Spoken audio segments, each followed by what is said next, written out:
इस वीडियो के स्टार्टिंग में हमें दिखाया जाता है कुछ लोगों को जो कि एक नोटिस देख के हैरान लग रहे थे। एक बंदा कहता है क्या इसका तो कोई मतलब ही नहीं बनता। दूसरा बंदा कहता है कि अचानक से उन्होंने फाइनल रख दिया, क्या दूसरे पार्टिसिपेटर ने हार मान ली? फिर ये सब क्या हो रहा है? मुझे मेरे टिकट का पैसा वापस चाहिए। हम देखते हैं कि फाइनल मैच जेकिन वर्सेस केरल के बीच में होता है और अगले सीन में जेकिन और केरल को देखते हैं। जेकिन मन ही मन कहते हैं कि डैम आखिर ये कैसे हुआ, मैं इसके बारे में किसी को बता भी नहीं सकता कि ये फैक्ट उसने मास्टर टेपिरियो को हरा दिया। ये सोच के तो विश्वास ही नहीं हो रहा, आखिर उस जैसे बच्चे ने मास्टर टेपिरियो को हरा कैसे दिया। उतने में वहाँ पर एक लड़की आती है और कहते हैं कि सभी फाइनलिस्ट प्लीज अरीना में एंट्री करो। केरल की जेकिन का गुड लक कहता है, लेकिन जेकिन की पहली ही फटी हुई थी। वो घबराते हुए कहता है कि हाँ, और मन ही मन कहता है कि आखिर मैं उस लड़के के अगेंस्ट कैसे जीत सकता हूँ। और वो दोनों एक दूसरे के सामने अरीना में खड़े हो जाते हैं। रेफरी कहता है डॉन सोसाइटी के जेकिन वर्सेस उल्कास गिल्ड के केरल के बीच अब से एक्सपर्ट कॉन्टेक्ट की फाइनल शुरू होती है। अब जबकि बात यहाँ तक आ चुकी है तो तुम दोनों अपना पूरा जोड़ लगा देना। यहाँ तक कि वहाँ के ऑडियंस भी जेकिन को सपोर्ट कर रहे थे कि उस उल्कास गिल्ड के लड़के को हरा देना जो कि अननोन एम्पायर से आया है।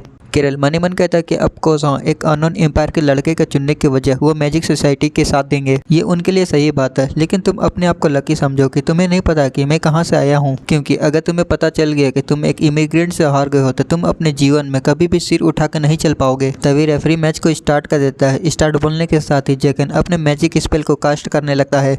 केरल उसे देख मन ही मन कहता है कि वो काफी कैपेबल है। फोर्थ सर्कल के मैजिक को इतनी स्पीड से वो चेंटिंग कर पा रहा है। यहाँ तक कि ऑर्कल का टाइम ऐसे मैजिशियन बहुत कम थे जो कि इतनी स्पीड से चेंटिंग कर सकते थे। 400 दिनों की कॉन्टिनेंटल वॉर में जब कॉन्टिनेंट तबाही से जल रही थी तभी जैसे गॉड ने एक मौका देखा और एक ऑरिकल दिया।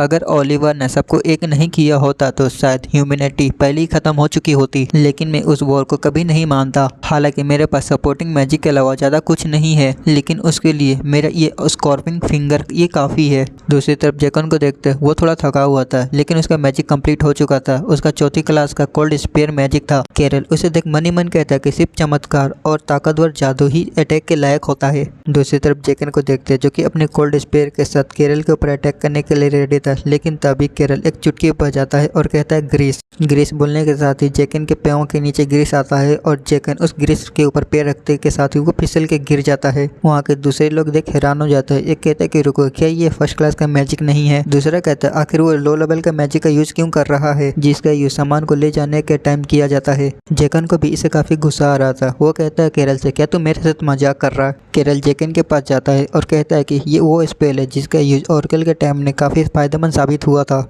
सीधे शब्द में कहूँ तो इसका यूज कनेक्टर की तरह किया जाता है। जब स्क्रोचिंग फायर ग्रीस में जाता है तो वो एक बड़ी आग पकड़ लेता है और ये बोलने के साथ ही केरल उस ग्रीस में आग लगा देता है जिससे जेकन को दिक्कत होने लगती है। वो मदद के लिए चिल्लाने लगता है। केरल बोलता है कि इतना पैनिक मत हो, भले ही ये इस तरह का दिख रहा है लेकिन लास्ट में तो ये एक फर्स्ट क्लास का ही मैजिक है। वो इसे आसानी से सेकंड क्लास के सील्ड मैजिक स्पेल से इसे रोक सकता है। अगर वो एक चौथी क्लास का जादूगर है तो उसे बिना चेंटिंग के सेकंड क्लास का मैजिक को कर लेना चाहिए, लेकिन तुझे देख के नहीं लग रहा कि तू ऐसा कर पाएगा।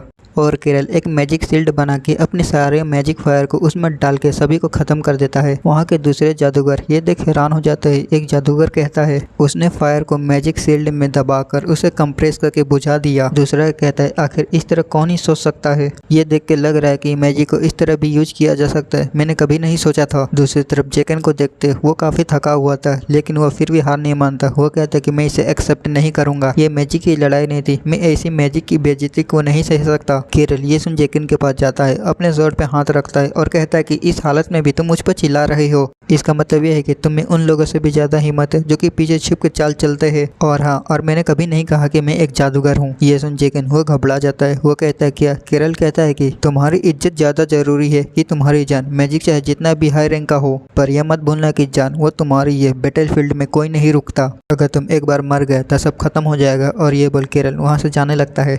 रेफरी अनाउंस करता है कि उल्कास गिल्ड का केरल वो इस कंपटीशन का विनर है। और अगले सीन में वर्गो को देखते हैं जो कि काफी खुश लग रहा था। वो कहता है कि हा हा हा हा, सच में हमारी उल्कास गिल्ड काफी किस्मत वाली है। ऊपर से ये भी कि कॉन्टेस्ट में दूसरे जादूगर ने अपनी मर्जी से हार मान ली। इसका मतलब ये है कि वह सभी तुम्हारी पावर से डर गए होंगे। अब जबकि लोहा गर्म है तो हथौड़ा मार ही देते हैं। चलो हमारी गिल्ड में ज्वाइन करने के लिए इस कॉन्ट्रैक्ट पर साइन कर लेते हैं। और एक इविल स्माइल देते हुए कहता है कि ये एक स्पिरिचुअल कॉन्ट्रैक्ट है। केरल स्पिरिचुअल कॉन्ट्रैक्ट के बारे में बताता है कि अगर कोई कॉन्ट्रैक्ट को तोड़ेगा तो उसका जान जाना तय है। इतनी महंगी कॉन्ट्रैक्ट तो मर्सनरी क्रॉप्स भी नहीं करती, जरूर वर्गो की इसमें कोई चाल होगी। वर्गो कहता है ये कॉन्ट्रैक्ट बनने के बाद तुम अगले 5 साल तक तुम हमारे उल्कास गिल्ड का हिस्सा रहोगे और तुम कमीशन को पूरा करोगे और इसके बदले में गिल्ड तुम्हें मैजिक बुक देगी और ये भी कोशिश करेगी तुम्हारी ग्रोथ में मदद करने की, पर कंडीशन है कि तुम्हें 3 महीने में 3 कमीशन को पूरा करना पड़ेगा। केरल उसकी बातें सुन के मन ही मन कहता है कि वो कोशिश करेगा। इसका मतलब ये है कि वो नॉन कंडीशनल से बातें बोल रहा है वो कमीना, लेकिन केरल इसके लिए मान जाता है। वो कहता है कि ठीक है चलो इसे करे।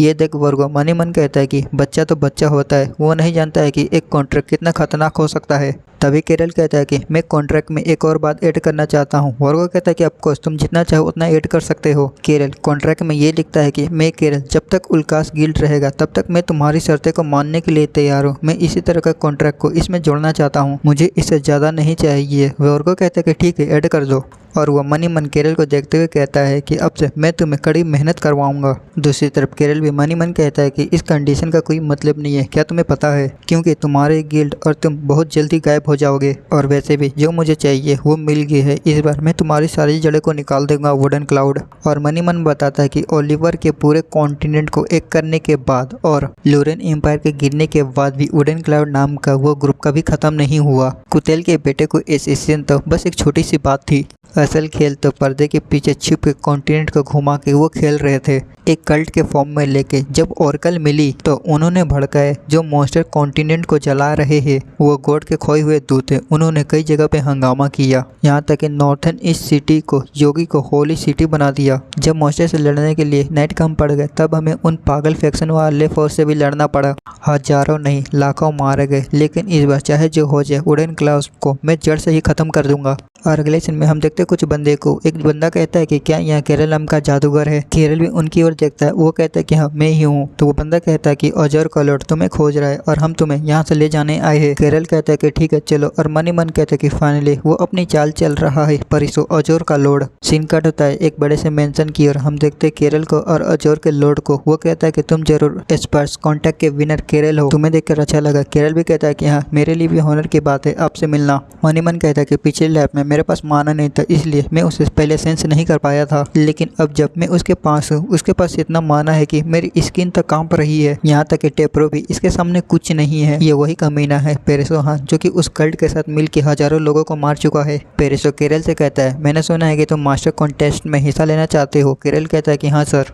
परिसो मन ही मन कहता है कि कॉन्टेस्ट में कोई कॉम्पिटिटर है ही नहीं है, लेकिन फिर भी वो इतना कॉन्फिडेंट है, लगता है कि ये लड़का सच में थोड़ा अजीब है। और वो केरल से कहता है मैं समझ सकता हूँ कि तुम वो प्रीमिडियल बुक को चाहते हो जो मास्टर कॉन्टेस्ट का पहला इनाम है, लेकिन कॉन्टेस्ट अकेला नहीं जीता जाता। अगर तुम्हें 7 पावर की विरासत चाहिए तो तुम्हें खुद को साबित करना होगा। केरल कहता है मैं ये कैसे कर सकता हूँ सर। और मन ही मन कहता है आजोर में ऐसे हाई रैंक का मैच मिलना मुश्किल है जो कि मास्टर कंपटीशन में जाने के लायक हो। परिसो कहता है जबकि कॉन्टेस्ट नहीं हो सकता क्योंकि मैच ही नहीं है जो इसमें हिस्सा ले सके, लेकिन मैं उसी के जैसे एक कंडीशन दे सकता हूँ जो कि मास्टर कंपटीशन के समान हो। केरल कहता है कि सिमिलर कंडीशन वो क्या है सर। परिसो बताता है कि अजर वही जगह है जहाँ 7 पावर की नींव है जिन्होंने शुरुआत में मैजिक को सिखाया था और यहीं पर उन्होंने अपनी विरासत भी छोड़ी थी। तुम जानते हो कि मैजिक के वो 3 किताबों को प्रीमिडियल मैजिक कहा जाता है, वो जो 7 पावर के टॉम से मिली थी। केरल कहता है कि हाँ मुझे पता है। परिसो कहता है कि पर एक हाल ही में एक नई जगह को खोजी गई है। ये सुन केरल हैरान हो जाता है। मन ही मन कहता है कि नहीं ऐसा नहीं हो सकता। परिसो आगे बताता है अगर तुम मास्टर कॉन्टेस्ट की जगह पर अगर वहाँ पर जाके जांच पड़ताल करते हो, आपको वहाँ पर जो भी चीज़ें मिलेगी तुम्हें सबसे पहले उसमें से कुछ भी चुनने का पहला मौका दिया जाएगा।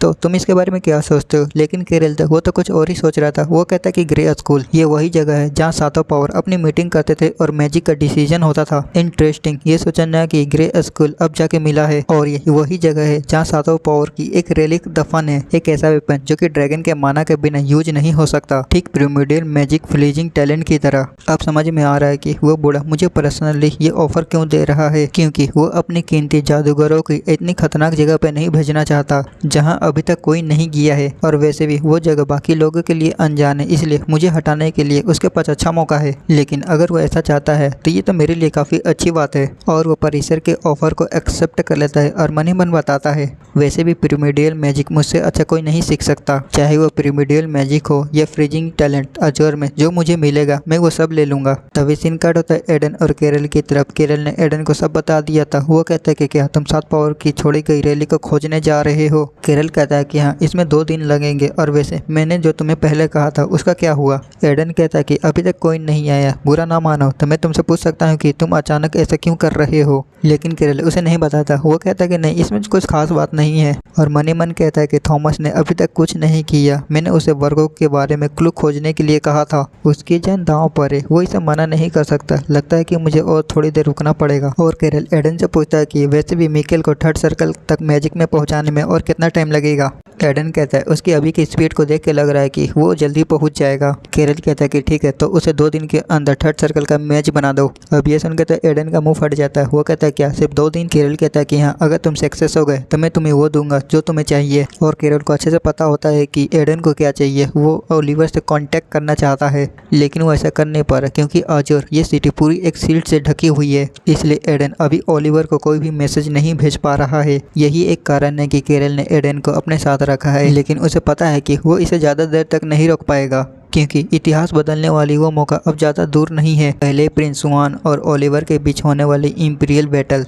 अगले सीन में हम देखते हैं केरल को गिरे स्कूल के अंदर। वो कहता है कि काफ़ी टाइम हो गया है। ये खुशबू वैसे ही है जैसे पहले थी जब मैं यहाँ पहली बार आया था। ओरिकल के टाइम नागदी मोआग ने इस जगह की खोज की थी और उसको यहीं पर फ्रीजिंग टैलेंट मिला था। तभी केरल को कुछ सेंस होता है। वो कहता है कि ये अजीब सी फीलिंग कैसी है, आसपास तो कुछ नहीं है, लेकिन ऐसा लग रहा है कि जैसे कि मैं पानी में डूब रहा हूँ। ये वही सेम फीलिंग है जब मुझे तब हुई थी जब मैं फेयरवेल में था। वो विशाल टावर जो कि अचानक से ओरेकल के साथ अपीयर हुआ था, और इस जगह पे मैंने नागदी मोआग के साथ पिछली लाइफ में मिल के अटैक किया था। तब वो जगह कुछ और थी, लेकिन ये बोलना अभी जल्दबाजी हो गई। यहाँ जरूर ना जरूर कुछ है। इस टाइम मैं जो वेट अभी फील कर रहा हूँ वो अभी हल्का है। इसका मतलब ये जगह अभी भी कंप्लीट नहीं है, लेकिन यहाँ पर एक सिमिलर करप्शन है, मुझे इसे चेक करना होगा।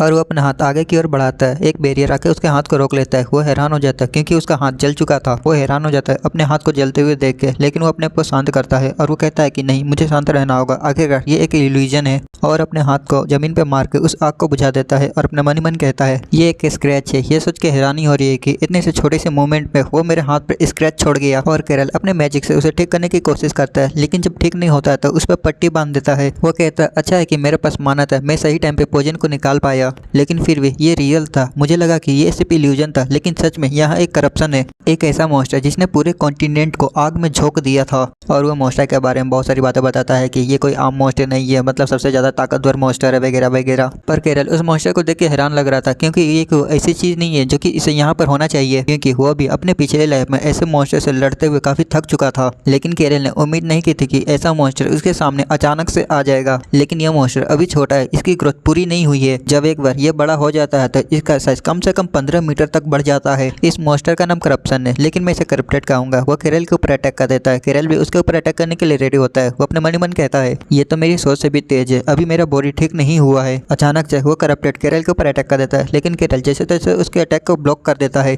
लेकिन वो खुद देख हैरान हो चुका था, क्योंकि उसे एक कट लग चुका था और उसका दिल दिख रहा था। और वो मन ही मन बताता है कि किसी भी मामले में बिना किसी तैयारी के करप्टेड के साथ निपटना यह बहुत खतरनाक होता है। उसकी मियाजमा को रोकने के लिए सिर्फ डिवाइन पावर ही नहीं बल्कि मैजिक भी चाहिए, लेकिन अभी मेरे पास इन दोनों में से कुछ नहीं है। अभी के लिए मुझे अपने मानव वेसल का यूज करना होगा और अपने पूरी बॉडी को कवर करना होगा। अगर मैं इसमें फेल हो गया तो मेरी बॉडी को जहरीले समुद्र में डुबाने जैसी बिल्कुल हालत होगी। चाहे कुछ भी हो जाए, मुझे इसमें सक्सेस होना ही होगा।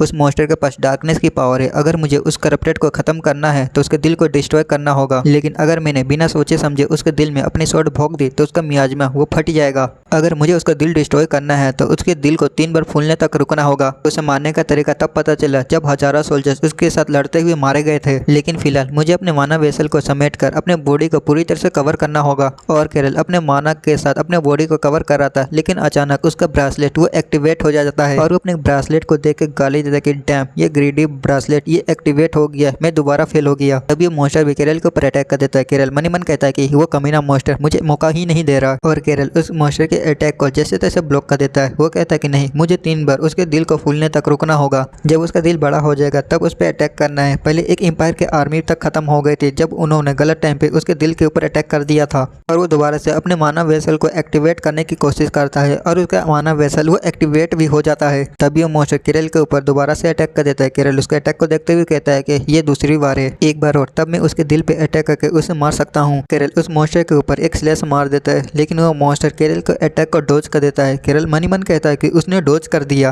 पर उस मॉन्स्टर का दिल 3 बार फूल चुका था, इसलिए केरल अपना एक पावरफुल अटैक बना के उस मॉन्स्टर की तरफ अटैक कर देता है और अपनी शॉट को उस मॉन्स्टर के दिल में भोंक देता है। और वो कहता है कि फाइनली मैंने कर दिया, और उस मॉन्स्टर का पूरी तरह से काम खत्म हो जाता है। केरल आसपास देखते हुए कहता है कि इस जगह को जो डार्कनेस घेरी हुई थी वो गायब हो गई, ये तो बस शुरुआत है, अब मुझे आगे जाने की चिंता नहीं होगी, अब मैं थोड़ा रेस्ट करके आगे बढ़ूंगा। मैंने कहा था कि 2 दिन काफी होगा, लेकिन मुझे नहीं लगता। केरल यही सब के बारे में सोच रहा होता है, लेकिन अचानक उसकी शॉट चमकने लगती है और उस पर अजीब से कुछ शब्द आ जाता है। केरल भी अपनी शॉट देख हैरान हो जाता है। वो कहता है कि इसके साथ क्या गलत है, ये एक ऐसी लिखावट है, ये तो रूइन भी नहीं लगती, क्या ये किसी तरह का प्राचीन भाषा है, ये किसी ट्राइब की भाषा। मेरे फादर कालिया की रेलिक जो कि असल में काजिन को मिलनी थी पिछले लाइफ में, तब भी ये मेरे पास थी, लेकिन ऐसा कुछ पहले कभी नहीं हुआ था। रुको, शब्द गायब होते ही ये शॉट वो थोड़ी भारी हो गई। मैंने सोचा था कि ये एक नॉर्मल शॉट है, लेकिन क्या हो सकता है कि एग्नेल के पास कुछ खुद के सीक्रेट है। छोड़ो, मैं बाद में इसके बारे में सोचूंगा, अभी के लिए मुझे आगे बढ़ना चाहिए। और केरल आगे की ओर चला जाता है। तभी पीछे में एक स्पिरिट वो केरल को देखते हुए कहता है कि क्या ये रियल है, क्या ये सच है। केरल अपने ही में बात करते हुए आगे जाते हुए कहता है कि आखिर उन्होंने उसे कहाँ छिपाया था। पीछे से वो स्पिरिट केरल कहता है कि हे तू कमीना, क्या तू मुझे सुन नहीं सकता। केरल पीछे पलटता है और कहता है कि चुप हो जा, कितना हल्ला कर रहा है। करप्टेड के बाद अब तू जैसा स्पिरिट मेरा पीछा पड़ गया। जैसा सोचा था, ग्रे स्कूल में सभी तरह की चीजें भरी हुई है, और वैसे भी ये हैरानी की बात नहीं है कि इस जगह पर एक स्पिरिट भटक रहा हो। आखिर ये ग्रेट 7 एल्डर्स की मीटिंग की जगह जो थी, तो तू 7 एल्डर में से तू कौन सा है? अगर तू बदला लेने आया है तो छोड़ दे, सब मर चुके हैं। वो स्पिरिट कहता है, मैंने अपनी पूरी जिंदगी में तेरे से बच्चा देखा नहीं, आखिरकार तू है कौन? तू डर भी नहीं रहा। केरल कहता है, सीधी बात है, तू जिंदा भी नहीं है, और वैसे भी मैंने ऐसे बहुत सी चीजें देखी है जिन्हें मैं समझा भी नहीं सकता। मैं तुमसे दोबारा पूछता हूँ, फ्रीजिंग टैलेंट कहाँ है? नागदी मोआग ने कहा था कि उसे यहीं मिला था। ये सुन वो स्पिरिट हैरान हो जाता है। वो केरल के ऊपर चिल्लाते हुए कहता है कि तुझे फ्रीजिंग टैलेंट के बारे में कैसे पता? नहीं, उससे पहले नागदी मोआग, क्या उसे ग्रे स्कूल के बारे में पता है? केरल कहता है, लगता है कि तुम्हारी प्लेटिनम ड्रैगन से पुरानी दुश्मनी है। चिंता मत करो, उसे अभी ग्रे स्कूल के बारे में पता नहीं है, वो अभी भी अपने गुफा में सो रहा है।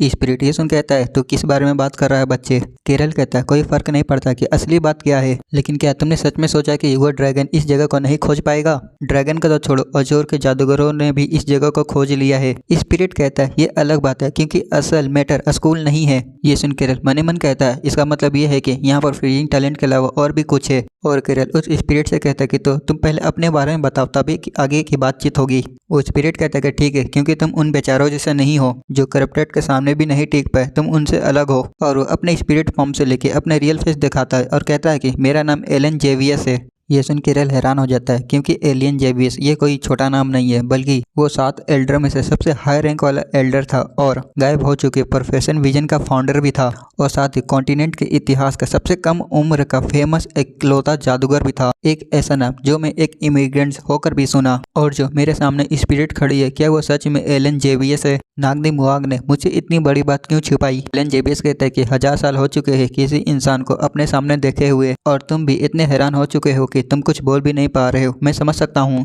ग्रेट काउंसिल के एक एल्डर को देखने में ही अपने में ही एक बड़ी बात है, पर तुम्हें नहीं लगता है कि मैं सिर्फ एक भटकती हुई स्पिरिट हूँ? केरल को घंटा फर्क नहीं पड़ता। वो कहता है कि ऐसी चीज़ें को यहाँ पर होना ये कॉमन बात है। आखिर ये 7 एल्डर्स की बनाई हुई जगह जो थी, और इसके अलावा भले ही मैंने प्रीमेडियल मैजिक बुक में मास्टर नहीं किया जिन्हें तुम पीछे छोड़ गए थे, लेकिन स्पिरिट से निपटने के लिए मैजिक की कमी नहीं है। एलन कहता है कि प्रीमेडियल मैजिक बुक, हमने तो ऐसा कुछ पीछे नहीं छोड़ा था। वेल, नाम शायद अलग हो, लेकिन मुझे खुद भी उनके नाम याद नहीं। बस इतना जानता हूँ कि 3 किताबें थी जो कि अब तक सेफ रखे गए थे।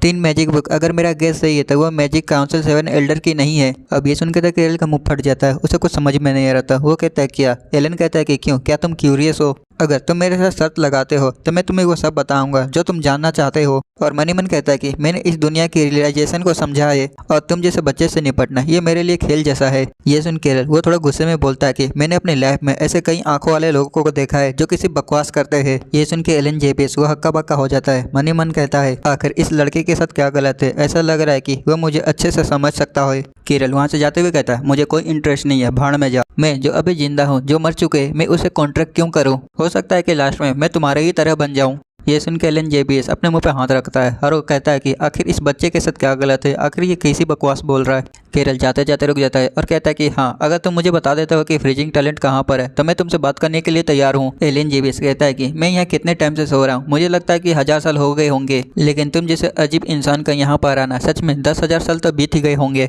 केरल कहता है, ये काफ़ी है, मुझे बताओ आखिर तुम मुझसे इतने ऑब्सेस्ड क्यों हो? क्या तुम यहाँ पर फंस गए हो, है ना? तुम्हारे रिएक्शन को देख के ऐसा ही लग रहा है, मुझे सही कारण नहीं पता, लेकिन 7 एल्डर के बीच में लड़ाई हुई होगी और आखिर में तुम ही बचे होंगे, लेकिन आखिर में तुम ग्रे स्कूल से निकल नहीं पाए होंगे और आखिर में तुम यहीं फंस गए होंगे, या इसका उल्टा भी हो सकता है, या उन्होंने तुम्हें यहाँ लॉक कर दिया होगा 6 हीरो में से एक सर गुस्टाव ने। ये सुन के एलन जेबीएस का बहुत गुस्सा आता है। वो कहता है कि हीरो, वो कमीना मुझे हंसाओ मत, और साथ ही वो अपने पावर को भी निकाल रहा था। वो कहता है कि वो कमीना गद्दारों का लीडर है, जिसने सर का टाइटल पाने के लिए क्या किया, क्या फ्यूचर में सभी पीछे छूट जाने वाला सभी बेवकूफ़ है।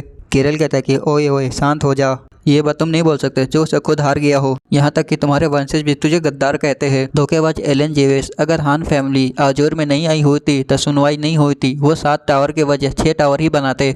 ये सुन एलन जेबीएस कहता है कि हान फैमिली, क्या सेलिन हान के डिसेंडेंट अभी भी जिंदा है? केरल कहता है कि सिर्फ जिंदा ही नहीं, उनमें से एक तो आजोर का लॉर्ड भी है। केरल बताता है, सेलिन हान 7 मेंबर काउंसिल के एल्डर में से इकलौती फीमेल मेज। उसे देख के लग रहा है कि वो काफ़ी बेचैन है, क्या उनके बीच में कुछ हुआ था? हाँ छोड़ो, वैसे भी मुझे इसमें कोई इंटरेस्ट नहीं है ये जानना। लेकिन फिर भी केरल को चिलमची होती है, इसलिए वो जेबीएस से पूछता है, क्या तुम्हारे एलिन हान के साथ रोमांटिक चक्कर था या कुछ और? ये सुन जेबीएस कहता है कि बकवास करना बंद कर बच्चे। केरल कहता है कि ओए ओए, इतना तो गुस्सा क्यों हो रहा है? जेबीएस कहता है, मुझे नहीं पता गुस्ताव और नागदी मुआग और उस औरत ने क्या किया था, पर अब तुम्हारी बात सुन के समझ में आ गया कि टावर बनाना एलिन हान का ही आइडिया था। मरने के बाद भी वो बस सामान देके अपने गलतियों को छुपाना चाहती होगी। केरल जेबीएस से पूछता है कि आखिर वहाँ क्या हुआ था, और मनी मन कहता है, नहीं मुझे जल्दबाजी नहीं करनी चाहिए, और वैसे भी जल्दबाजी तो जेबीएस को है। उसे पता है कि आजकल के इमेज वो करप्शन को पार नहीं कर सकते, अगर मैंने उसकी मदद नहीं की तो वो यहाँ पर हमेशा के लिए फंसा रह जाएगा। जेबीएस कहता है कि ठीक है, मैं तुम्हें बताऊंगा कि फ्रीजिंग टैलेंट कहाँ पर है और उसे कैसे निकालते हैं। तभी केरल उसको बीच में ही रोक देता है, जिसे जेबीएस हैरान हो जाता है। केरल कहता है कि अब बहुत देर हो चुकी है, इसलिए अब दोबारा से सौदा करना होगा। और मनी मन कहता है कि और मुझे ये भी देखना है कि यहाँ पर फ्रीजिंग टैलेंट के अलावा और मुझे क्या मिल सकता है।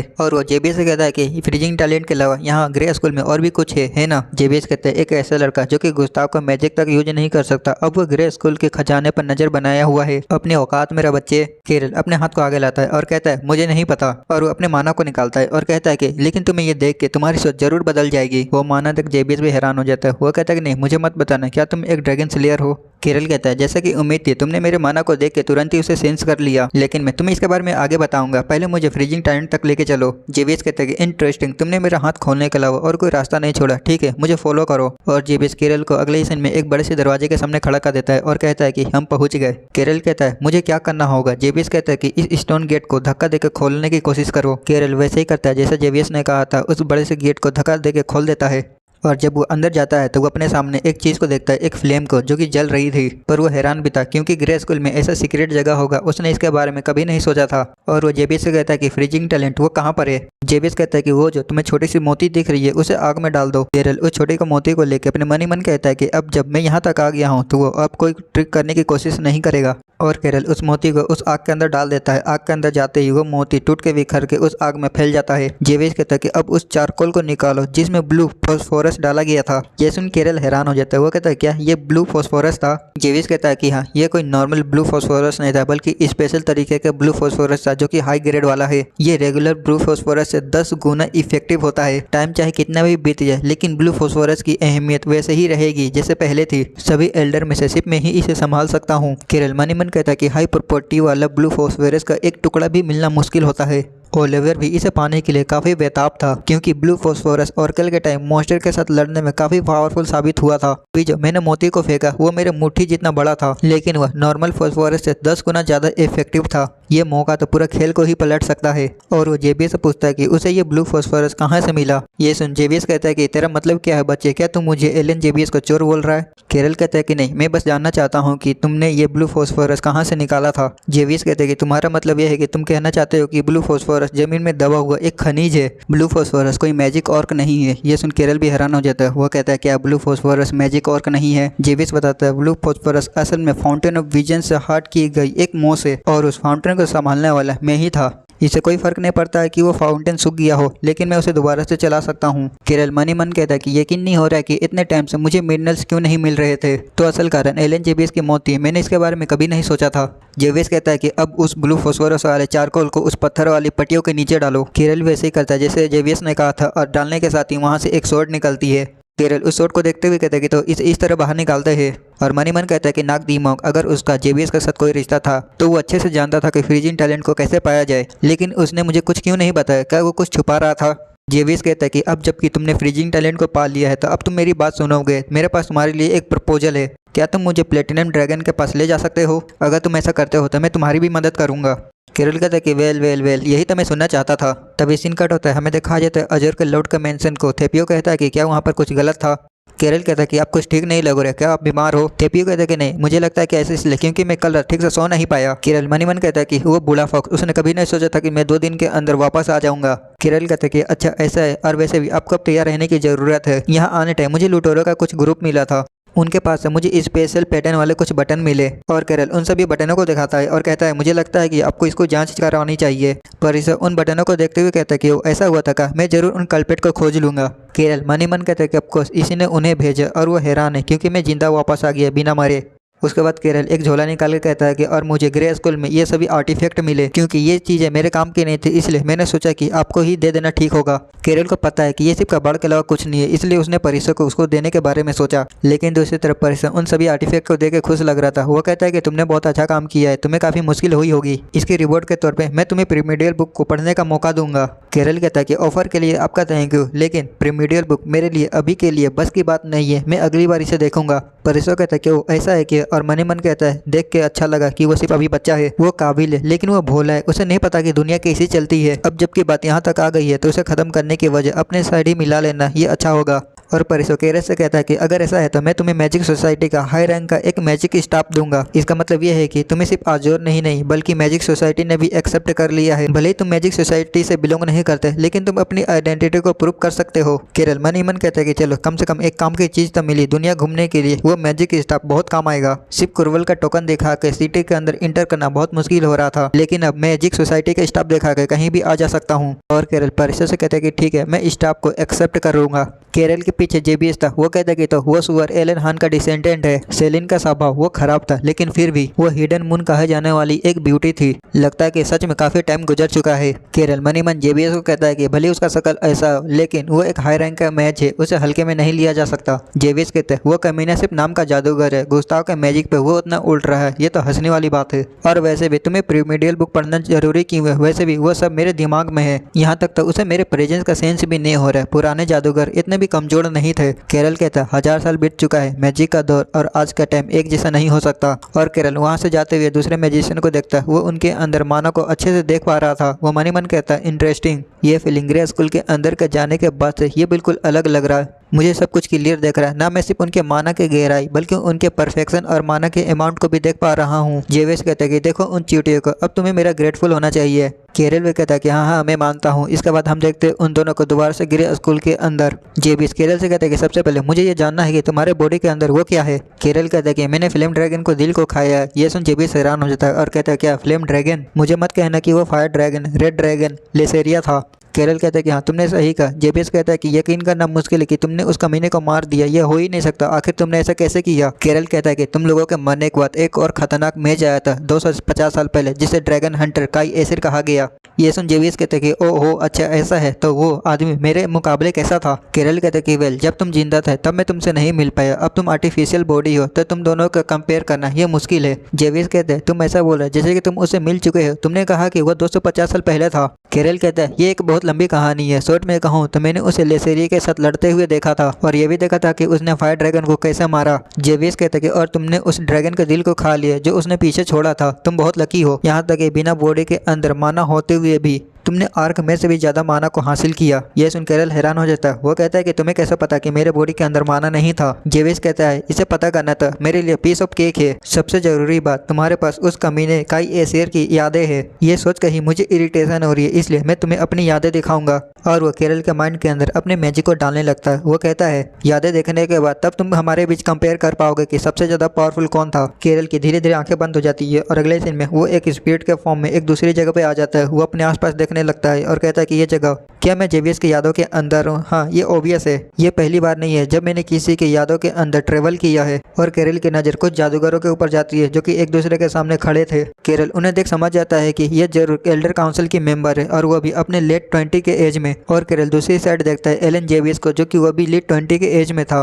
वो ब्लू कपड़े वाला जादूगर एलन जेवियस से कहता है कि जेवियस, मैं ये दोबारा बोल रहा हूँ, हम डिसीजन पर पहुंच चुके हैं। जेवियस कहता है कि तुम और तुम्हारा डिसीजन, क्या तुम उसका मतलब समझते हो कि उस डिसीजन का क्या मतलब है? दूसरा मैजिशियन कहता है कि तुम्हें बस फाउंटेन ऑफ विजन का ध्यान रखना है, हमसे वो काम नहीं हो सकता, इसलिए हमें तुमसे मदद मांगनी पड़ रही है। तुम एक लौते जादूगर है जिसने बेजोड़ आर्किन आर्ट्स को सीखा है। तुम जो पहले करते आ रहे थे तुम्हें वही काम करना है। जेवियस कहते हैं इतनी बकवास करने के बाद अब तुम मुझसे मदद मांग रहे हो? लाइब्रेरी में फंसे फंसे तुम लोगों का दिमाग घूम गया है। हमें उस ब्लू कपड़े वाले बंदे का नाम पता चलता है जिसका नाम गुस्ताव था। वो कहता है कि यह सच है कि इंसानों ने ड्रैगन से मैजिक सीखा है, लेकिन इसका मतलब ये नहीं है कि हम उन्हें ग्रे स्कूल को दे दे। जेवियस कहता है कि ये उनके लिए भी इंपॉर्टेंट जगह है, हमने इसे बोरो किया था इसलिए हमें इसे वापस देना होगा। गुस्ताव कहता है कि नहीं, तुम गलत हो, हम ही वो थे जिन्होंने फॉर्मूले को सही किया था, वो तो कुछ नहीं कर सके। उन लोगों को स्कूल नहीं चाहिए, पर इसके अंदर क्या सो रहा है तुम्हें पता है? यह सुन केरल हैरान हो जाता है। वो कहता है क्या इसके अंदर कोई सो रहा है? इसका मतलब है फ्रीजिंग टैलेंट के अलावा यहाँ कुछ है, कुछ ऐसा जिसे ड्रैगन भी चाहते हैं।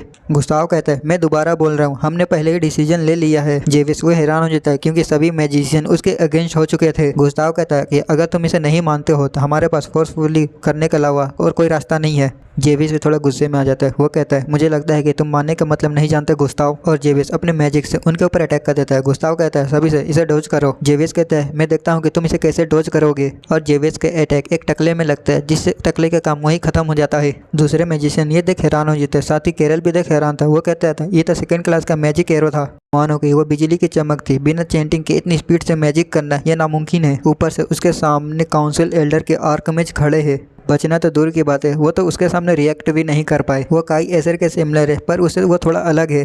तभी गुस्ताव एक चुटकी बजाता है जिससे उसके पीछे बहुत सारे अटैक बनने लगते हैं। दूसरी तरफ दूसरे मैजिशियन उससे बचने के लिए एक शील्ड बना लेते हैं, लेकिन जेवियस की अटैक की पावर इतनी थी उनकी शील्ड भी उन्हें नहीं रोक पाती। यहाँ तक कि गुस्ताव भी हैरान हो चुका था। वो कहता है कि उसने हमारी शील्ड को कागज की तरह काट दिया, और उसका क्या फायदा? सोचते सोचते उसका एक और मैजिशियन मारा जाता है। केरल उसे देख मन ही मन कहता है कि तो ये है असली मैजिक की लड़ाई। शेर का तो एक कॉम्बैट मैच थी जो मैजिक को सपोर्ट की तरह यूज करती थी, लेकिन एलन जेवियस तो सिर्फ मैजिक से ही इतनी खतरनाक लड़ाई लड़ रहा है। केरल जेवियस को दूसरी मैजिक करते हुए देखता है। वो कहता है कि उसने ड्रैगन को दिल को भी नहीं खाया, पर फिर भी वो 2 टाइप की मैजिक का यूज कर रहा है। उसने जब अपना मेमोरी शेयर किया मुझे लगता है कि मैं समझ गया ऐसा क्यों। वो मुझे दिखाना चाहता था अगर काई ऐसी लोअर क्लास के मैजिक में पावरफुल माना को डाल सकता है तो एलन जेवियस उससे भी आगे वो 2 एलिमेंट को एक साथ यूज कर सकता है। एलन जेवियस के जमाने में काई ऐसे से भी ज़्यादा वो ताकतवर था, इसमें कोई शक की बात नहीं। लेकिन आखिर में एलन जेवियस वो ग्रे स्कूल में ही मारा गया। पर क्या कोई ऐसा था जो कि काई ऐसे से भी ज़्यादा ताकतवर जादूगर था जो उसे मार सका? केरल यही सब सोच रहा होता है, तभी अचानक से वो जेवियस के मेमोरी के बाहर निकल जाता है और केरल जेवियस की तारीफ करता है कि तुम सच में अमेजिंग पर्सन हो। दूसरी तरफ जेवियस वो भी थोड़ा हैरान लग रहा था। वो कहता है कि हाँ ये तो है, पर मैंने नहीं सोचा था कि तुम एक रिग्रेसर निकलोगे, और ऊपर से वो सभी तुम्हारी पागलपंती वाली वो सब बकवास चीज़ें क्या थी। इसी के साथ ये वीडियो यहीं खत्म होता है। केरल अपने बारे में बताएगा या नहीं बताएगा अगली वीडियो में पता चलेगा।